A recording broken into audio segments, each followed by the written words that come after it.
कहानी का शीर्षक है मजमा।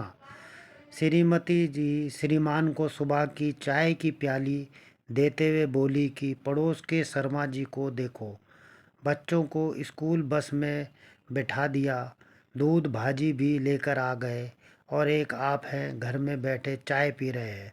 श्रीमान जी ने शायद नींद न पूरी होने के कारण अपनी झल्लाट निकालते हुए कहा कि भाग्यवान, सुबह सुबह किटकिट मत करो। इस पर श्रीमती जी ने कहा कि मैं किटकिट कर रही हूँ क्या? श्रीमान जी, तो मैं कर रहा हूँ। श्रीमती जी, मैंने ऐसा क्या बोल दिया कि सुबह सुबह इतना बोल रहे हो? श्रीमान जी, मैं बोल रहा हूँ क्या? श्रीमती जी, तो मैं बोल रही हूँ। श्रीमान श्रीमती जी के इस वाकयुक्त के चलते पड़ोस के शर्मा जी अपनी घर की बालकोनी से झांक कर देखने लगे। शर्मा जी को ऐसा करता देख श्रीमान का अंदर का मर्द जागा। उसे लगा कि मोहल्ले में उनकी बेइज्जती हो जाएगी।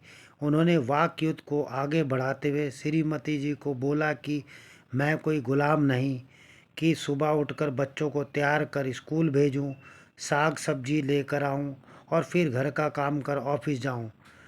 ये मुझसे न होगा। इस पर श्रीमती जी ने कहा, मैंने कब कहा कि आप गुलाम हैं? श्रीमान जी, तुम्हारा तो यही मतलब है। श्रीमान श्रीमती की इस तू मैं के चलते धीरे धीरे आस पड़ोस के लोग इकट्ठा होने लगे और धीरे धीरे मजमे का रूप धारण होने लगा। आस पड़ोसी किसी को भी पता नहीं चला कि माजरा क्या है। श्रीमान श्रीमती जी ने जब देखा कि मजमा लग रहा है तो उन्हें अपनी अपनी बातों पर आत्मग्लानि होने लगी। उन्हें लगा कि उनके आपस में लड़ने झगड़ने से घर और मोहल्ले का माहौल खराब हो रहा है। श्रीमान श्रीमती जी ने एक दूसरे को आंखों आंखों में देखा और इशारों में बात की।